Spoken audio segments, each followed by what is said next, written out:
my name is Claire Martin. And I'm Ana Julia Matos. And we are interviewing Miss Regina Zinser. The date is January 14th, 2019. Thank you for joining us today. Thank you for having me. So let's begin with the first question. So you were born in Brazil. How was it like there? Brazil, it's my country, Everything's good. When I step there, I feel like I'm home. I don't have to think twice, two languages, I just can speak on my own language. It's wonderful. Because I was growing up in a farm, basically in the jungle. I never forget that river and the woods, and that was our playground. I was always happy. I was very poor, and my mother was working all the time, and she works for my uncle in his farm, and she was to be the person who cooks for everybody. So she was really busy. So we had freedom. I always tell my mother that we were raised by God's grace because mommy did not have time for us, and she was always working. So we had our jobs too. My job was to fetch water in the river and bring it home and, clean the dishes in the river. We used to go across the river, swim across the river and have fun out there. We never went hungry. Was always banana trees everywhere. That's why I still love banana. When you first came to Nantucket, what was hard to deal with? I felt very lonely because I had no friends and I did not speak English very well. So I had to depend on people to help me all the time. That's why I decided to really learn the language so I could, not asking people to help me anymore. So I remember I still have this little dictionary in Portuguese English that I used to carry everywhere with me. That was my guide. I even went to, one time my car broke down and I went to the mechanic and I pointed to him. This is broken. So he was able to fix my car for me. Sorry. I get emotional way because it's wonderful to be here too. And I started going to the library here, the Anthony Library, and they had free classes over there too. And so that was wonderful. That I still go in there sometimes, because I still like I need to learn more. But I came here, I started to work in this school in 2000. I worked here for 2 years cleaning the school. And Jean Allen was the English teacher back then. She used to do free classes.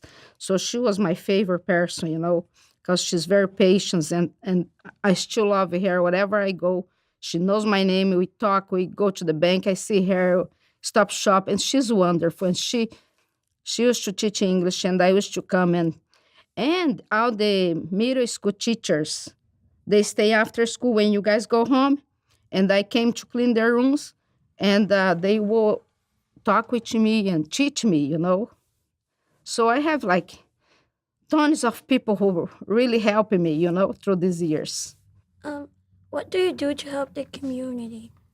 I am right now I'm involved in the Immigration Resources Center and I try to help the immigrants, what I can. And I love to I sometimes I help the elementary school, which translation to the parents too. But I like to put meals together for people because I love to cook. I learned through the years to cook because I did not like that before.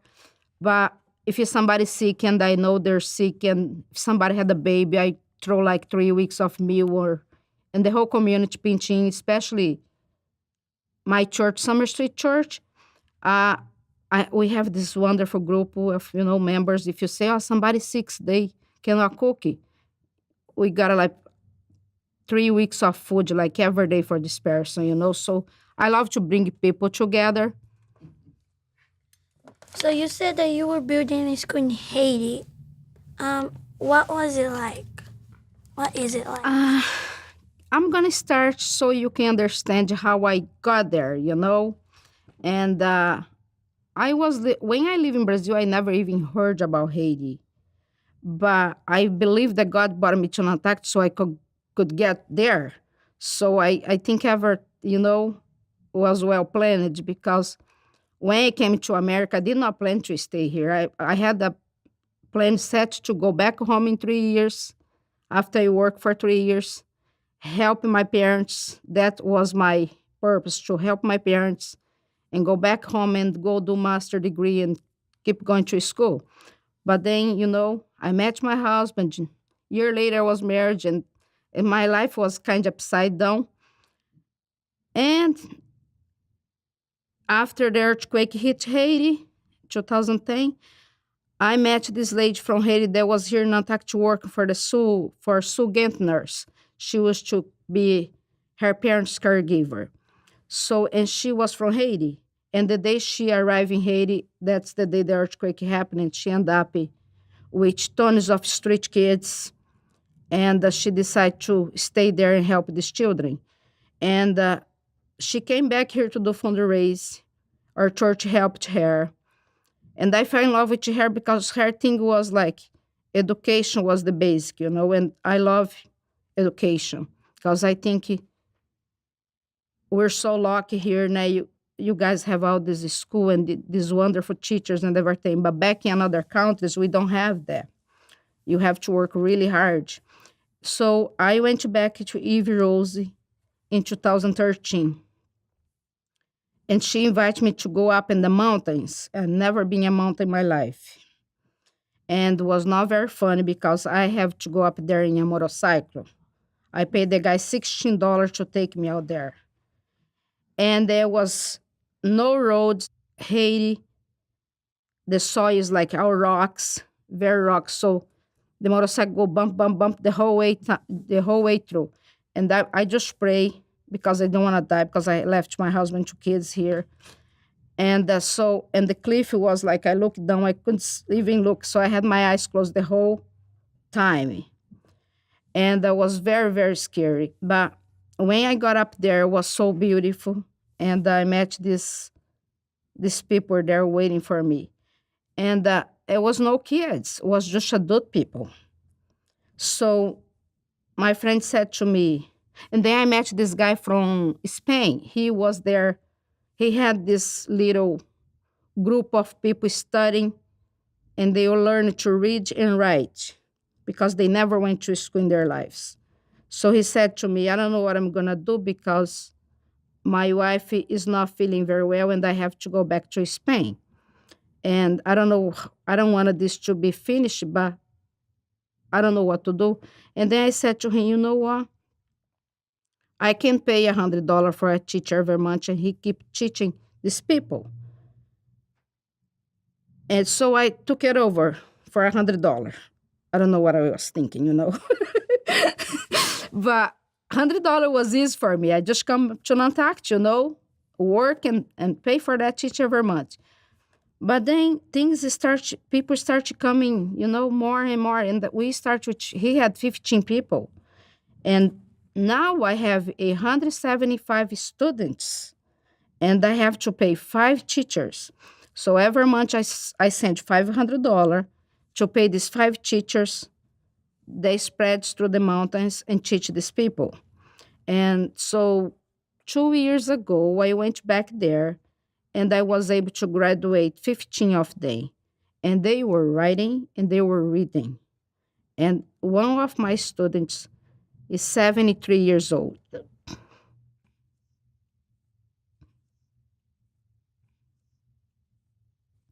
So it is pretty amazing.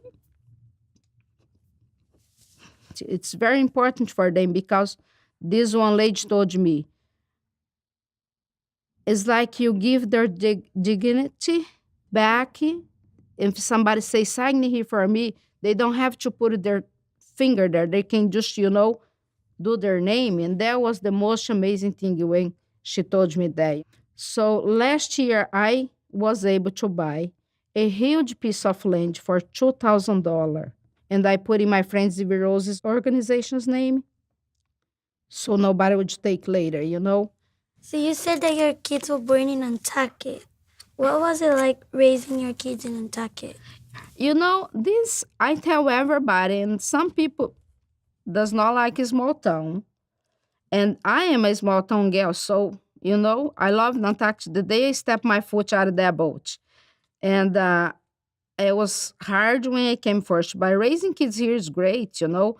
My two boys, Gabriel is in 8th grade, Ben is in 6th grade. They're both are Boy Scouts. My husband is the scout leader.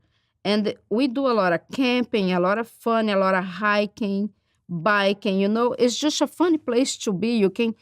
You can have freedom, you know. You can do whatever you want. You leave your house open. People can come anytime. I think this is a good place to be.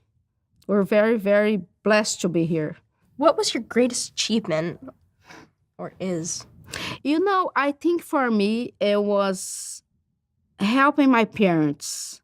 I'm very thankful for them because I started going to school. I was 10 years old because we had no school in the farm. But my parents used to do anything for us to go to school. School was the most important thing for my father and my mom because they never had the chance to go to school. They went to school 1st and 2nd grade, and they learned to read and write basic on their own too, you know, and they educate themselves. So education was the point for us, and it was important for my dad to see us all graduating to college. My whole family, my me and my brother and sisters, is pretty much the only ones who made through college. So for me, that was, you know, very important. I'll say that to my children every day because sometimes they complain about going to school, and I said, "You guys are very lucky. You just get up and go to school and do your best there." What is your daily job now? Like, So I still cleaning, you know, and I have been doing this on my own for 16 years. When I first came to Nantucket, I was to work for this another company for 3 years, and I work for this girl 5 to 2:30 in the afternoon. Then I come here to school and I work here 2:30 to 11 at night, 7 days a week, no days off. So I did that for 3 years and a half. But one day I get up in the morning, maybe my wrong foot, and I quit both jobs. And I start my own business. I I met Wendy Hudson, who is the owner of the Bookworks and Mitchell's, and that was my first house.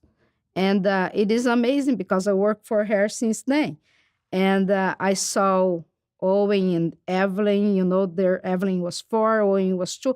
And I see these kids growing, and now they're in high school, the other one in college, and it's amazing, you know. And through Wendy, I got so many more jobs. And now I have a business that I hire 3 more people to help me. And in the summer, it's 4 girls, you know. And I like to not make a big profit. I like to pay my girls very well because I like everybody to get up and go work happy. And I love my job because my job is not just about cleaning people's house. My job is about, of course, cleaning their house to make their life much easy. But through the years, you get a connection with people, you get a relationship with people, and then you end up sharing your life with them. They share your life with you.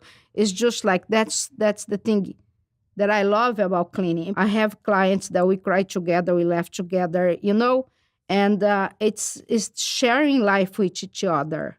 So I'm not just working for them clean. I'm just part of their lives, and they are part of my life. I love my job. That's all I have. Thank you for your time today. You're welcome. It was really nice, and you guys are very lovely. Thank you. You're very lovely too. With Regina, it got really emotional, and she told us about like how she came to Nantucket and why she came to Nantucket instead of just staying in Brazil where she lived 14 years. So